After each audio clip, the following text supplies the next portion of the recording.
ప్రారంభమైన కాసేపటికే వాయిదా పడ్డాయి అసెంబ్లీ సమావేశాలు. అయితే మధ్యాహ్నం 2 గంటలకు తిరిగి ప్రారంభం కానున్నాయి ఉభయ సభలు కూడా. కేబినెట్ భేటీ కొనసాగుతూ ఉండటంతో అసెంబ్లీ వాయిదా పడింది. ప్రారంభమైన కాసేపటికే వాయిదా పడ్డాయి.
ప్రారంభమైన కాసేపటికే అసెంబ్లీ వాయిదా పడింది. అయితే మధ్యాహ్నం 2 గంటలకు తిరిగి ప్రారంభం కానున్నాయి ఉభయ సభలు 2.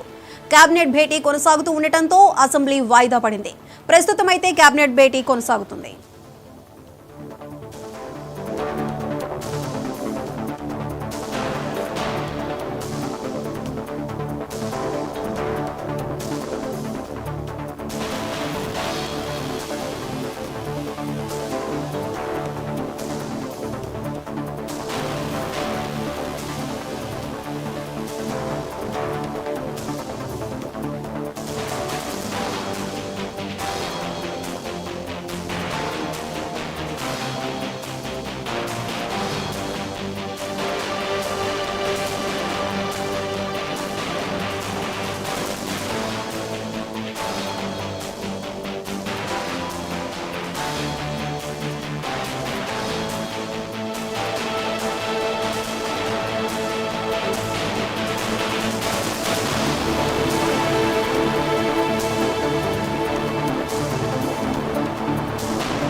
ప్రారంభమైన కాసేపటికే వాయిదా పడ్డాయి అసెంబ్లీ శాసనమండలి సమావేశాలు. అయితే మధ్యాహ్నం 2 గంటలకు తిరిగి ప్రారంభం కాబోతున్నాయి ఉభయ సభలు. ఓ పక్కన కేబినెట్ భేటీ కొనసాగుతూ ఉండటంతో అసెంబ్లీ వాయిదా పడింది. అయితే దీనికి సంబంధించి మరింత సమాచారం మా ఇన్పుట్ ఎడిటర్ నవీన్ అందిస్తారు. నవీన్, చెప్పండి.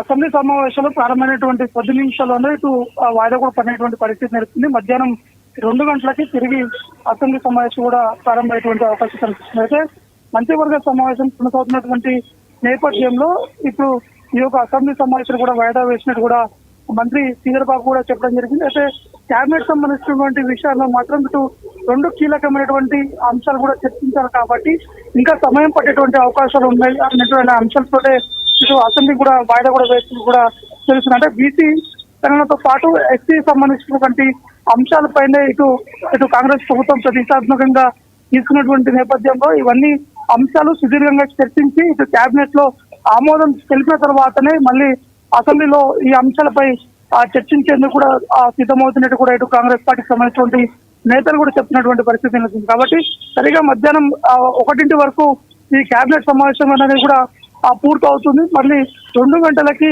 అసెంబ్లీ సమావేశాలు తిరిగి ప్రారంభమవుతాయి. Right Naveen, thank you.